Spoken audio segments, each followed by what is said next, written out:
Hey folks, thanks for tuning in again. Kevin Barheit here.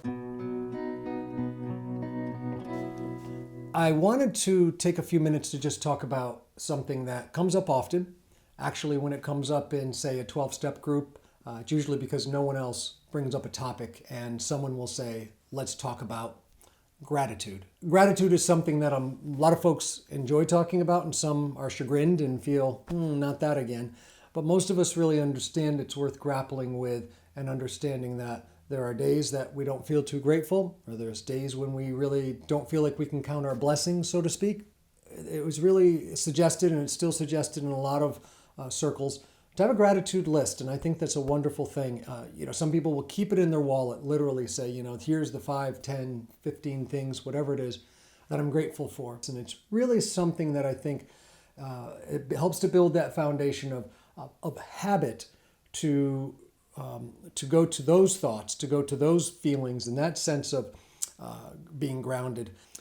I think about the list, though, and I really find that to be an interesting concept when it comes to a gratitude list. I think the word gratitude and list seems to me, I've always been more comfortable saying a joyful list, things I'm joyful about, because those are usually the things. I'm joyful about my family. I'm joyful I have my job, my house. More along the lines of a thankful list, things that I'm thankful for.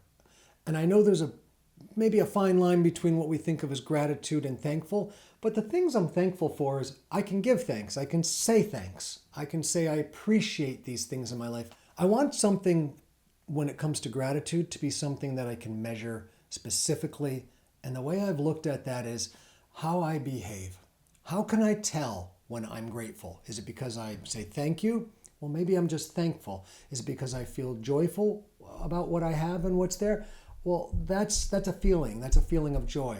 But what's my behavior that really would be indicative of my level of gratitude for any given day or any given time? And the way I've been able to look at this with the help of others is that the level of gratitude I have in my life, in my heart, in my mind, is measured pretty much by what I do in return. What am I giving? How am I giving? How am I sharing? Am I meeting with other folks in the 12-step group and sharing my experience, strength, and hope? Am I giving to folks that don't even know I'm giving to them? Am I helping folks because I know it's the way that I want to live, the way I want to be, and in essence, because so much has been freely given to me, I freely return. And I think that's really my checklist. If I was going to have a checklist, what did I freely give today? How did I behave that really showed that I was grateful?